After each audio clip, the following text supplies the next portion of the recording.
চট্টগ্রামে মিরসরাই বৈদ্যুতিক শর্ট সার্কিটের আগুনে পুড়ে গেছে ২৫০০ ব্রয়লার মুরগি বাচ্চা।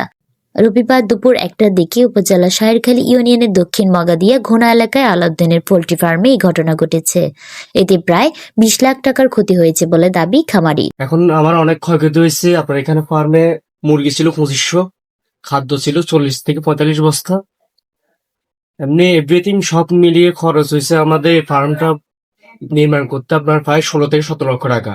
আর এমনি আজকে মুরগি আর খাদ্য মিলে ক্ষয়ক্ষতি হয়েছে এখানে ৪ থেকে ৫ লক্ষ টাকা এখানে ক্ষয়ক্ষতি হয়েছে। এভরিথিং সবকিছু মিলে আজকে ২০ লক্ষ টাকার মতো আমাদের ক্ষয়ক্ষতি হয়েছে। ক্ষতিগ্রস্ত খামারি আলাউদ্দিন বলেন, আজ দুপুরে কিছু বুঝে ওঠার আগেই দেখি খামারে আগুন জ্বলছে। মুহূর্তের মধ্যে পুরো খামার সব মুরগি বাচ্চা পুড়ে গেছে।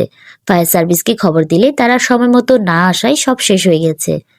Mirsarai fire service and civil স্টেশনের স্টেশন কর্মকর্তা আহমেদ হোসেন জানান, অগ্নিকাণ্ডের খবর আমরা দেরিতে পেয়েছি। দুর্গম পথ হওয়ায় যেতে দেরি হয়ে গেছে। ধারণা করা হচ্ছে বৈদ্যুতিক শর্ট সার্কিট থেকেই অগ্নিকাণ্ডের ঘটনা ঘটে।